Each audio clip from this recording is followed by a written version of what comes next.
කල්යාණ මිත්‍රත්වයේ කියන එක හැදෙන්න ඕන gedara තුලින්. අපේ ස්වාමි පුරුෂය අපේ තාත්තලා පියවරු හිතාගෙන ඉන්න ලොකු පුරුෂාධිපත්‍යයක් gedara ගොඩනගාගෙන අර දරුවන්ගේ පීඩනයයි සියලු පීඩන බොහෝ තැන්වල පිට කරන්නේ කොහෙන්ද? බිරිඳගෙන්නේ. අපි පුරුදු වෙන්න ඕනේ පීඩනය මට දරා ගන්න පුළුවන්ද බැරිද කියන එක හිතලා තමයි පීඩනය අනේකට දෙන්න පුරුදු වෙන්න ඕනේ. ඒ නිසා පින්නතුන් අනේක වාරයක් කල්පනා කරන්න ඔය පෘථග්ජන ජීවිතය තුල gedara ඉන්නකොට බුදුහාමුදුරුවෝ අපට අර පැහැදිලි කළේ ප්‍රධාන අකුසල් මූල තුන මොනවාද? ලෝභයයි, ද්වේෂයයි, මෝහයයි. ලෝභය, ද්වේෂය හටගන්නේ gedara ඉන්නකොට. දැන් අම්මලයි පුතාලයි අතර ප්‍රශ්න ඇති වෙනව අඩුයි නේද? වැඩිපුර ප්‍රශ්න ඇති වෙන අර මම සඳහන් කරේ ලේලි නන්දම්මයි අතර. මේක අපේ අර කියනවා නේද බැන්දනම් වෙන් වෙන්න ඕන කියලා. ඒක හරි වැරදි. බුදුදහමේ උගන්වන්නේ මොකක්ද? වෛරය නැති කරන්න පුළුවන් මොකෙන්ද? මෛත්‍රියෙන්නේ. ඇයි ඕක සමාජගත කරන්න බැරි? ඇවිල්ලෙන ගින්නට පිදුරු දානවා වගේ මොකක්ද අපි උගන්වලා තියෙන්නේ? වෙන විකල්පයක් නැහැ.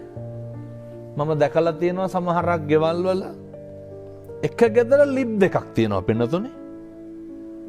ඒ වුණාට ඒ නැන්දම්මත් පහන තියෙනවා, ලේලිත් පහන තියෙනවා. වැඩක් තියනවද?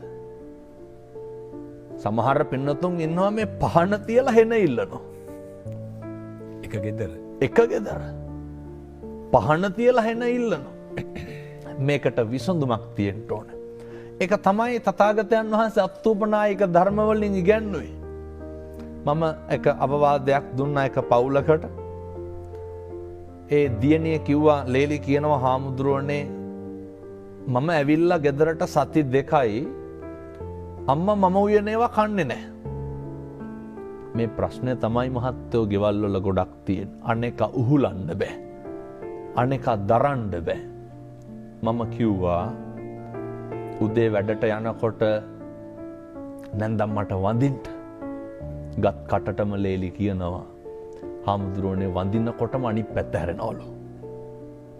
අනිත් පැත්ත හැරෙන එක කාගේ වැඩක්ද? ඒක නැන්දම්මගේ වැඩක්.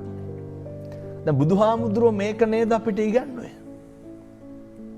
අක්කොච්චි මං අවදි මං අජිනි මං අබාසි මේ හාසි මේනේ යේතං උපනයන්ති වේරන්තේ සූපසම්මති වේරන්තේ සන් ඔහොමනේ ගාථා දෙක තුලම උගන්වන්නේ. අපිට අඩන්තේට්ටම් කරන බණින අවලාද නගන උදවියට උන්වහන්සේ මොකක්ද ඉගන්නේ? අසවලා මට බැන්නේය, ගැහුවේය, පහර දුන්නේයයි කියලා එකට එක කරන්න කිව්වද? එකට එක කරන්න කිව්වේ නැහැ. එකට මෛත්‍රිය පතුරන්ට කියලා උන්වහන්සේ ඉගන්නේ. අර නැන්දම්මට හැමදාම වැඳලා ගියා. මම කිව්ව හැමදාම තේ එක දෙන්න. හාමුදුරනේ මම හැදුවට බොන්නේ නැහැ. නොබොන එක නැන්දම්මගේ වැඩක්. බොන එක කාගේ වැඩක්ද? මේ කාරණය හරි වැදගත් අපේ ගෙවල් වලට. වේලිච්ච ඉරටු නමන්න පුළුවන්. ඒවා කැඩෙනවා. අමු ඉරටු මොකද කරන්න පුළුවන්? එහෙනම් දැන් මේක අහන්න ඕන කවුද? මේවත් තේරුම් ගන්න පුළුවන් තරුණ උදවිය. මම කිව්වා හැමදාම බත් එක බෙදලා දීලා යන්න. හාමුදුරනේ මම බෙදුවට කන්නේ නැහැ. සතියක් කරා, දෙකක් කරා. බුදුබණ බොරු වෙන්න හේතුවක් නැහැනේ පින්නතෝනේ. Tamanට කොච්චර වෛර කරත් කමක් නැහැ. කොච්චර ද්වේෂ කරත් කමක් නැහැ. කොච්චර අවලාද නැගුවත් කමක් නැහැ පින්නතුනි. අපේ තුල ජීවත් වෙන සත්පුරුෂ මිනිසයා නැති කර ගන්න එපා.